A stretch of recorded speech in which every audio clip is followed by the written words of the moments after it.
Hello and welcome back to world of geopolitics. कुछ समय से इलॉन मस्क और ट्विटर दोनों ही बहुत बार न्यूज़ में आ रहे हैं। दरअसल मार्च 25 को इलॉन मस्क ने अपने ट्विटर अकाउंट से एक पोल डाला अपने फॉलोअर्स के लिए, जिसमें उन्होंने अपने फॉलोअर्स से ये पूछा कि क्या ट्विटर पर आपको फ्री स्पीच की इजाज़त है, क्या आप फ्रीली कुछ भी बोल सकते हैं ट्विटर में।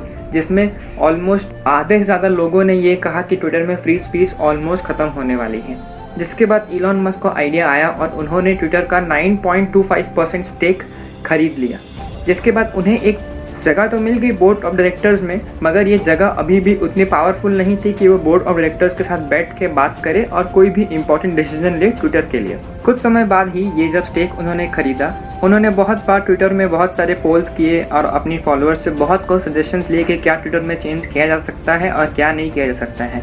उनके बढ़ते ग्रोइंग फैन फॉलोइंग पे इस टॉपिक पे देख के ट्विटर सीईओ पराग अग्रवाल को होने लगी चिंता।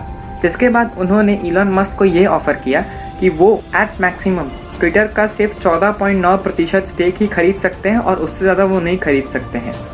इसके बदले में वो उन्हें एक परमानेंट सीट देंगे बोर्ड ऑफ डायरेक्टर्स में और उनकी हर कही बात को सुना जाएगा।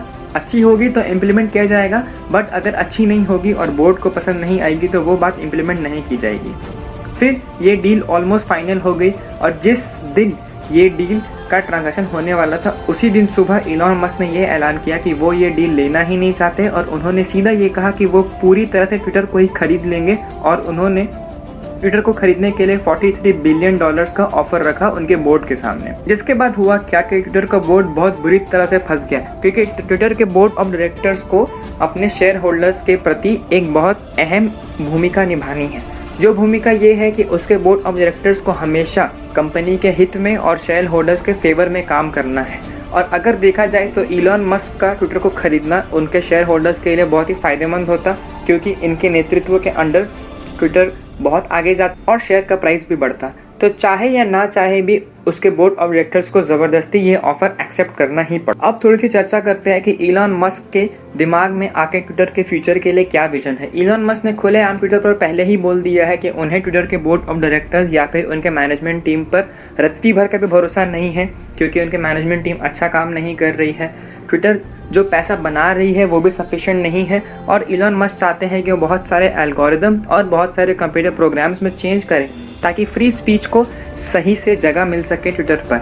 और इसी के चलते कुछ दिन बाद हम शायद डोनाल्ड ट्रंप को वापस ट्विटर पर आते हुए भी देख सकते हैं। तो ओवरऑल अगर हमारी माने तो इलॉन मस्क के विचार और सोच बहुत नेक है ट्विटर के लिए, मगर बहुत लोग डर रहे हैं कि एक बिलियनर के हाथ में इतनी बड़ी कंपनी की लगाम चल जाएगी तो वो उसे अपने फ़ायदे के लिए यूज़ करेगा। बट अभी तक जितना भी इलॉन मस्क ने ट्विटर में ट्वीट्स किए हैं उससे तो यही साफ साफ जाहिर हो रहा है कि वो फ्री स्पीच और इस प्लेटफॉर्म को सिर्फ दिन ब दिन बेहतर बनाने के लिए ही काफ़ी डेडिकेटेड है। But in the and future तो किसी ने नहीं देखा है।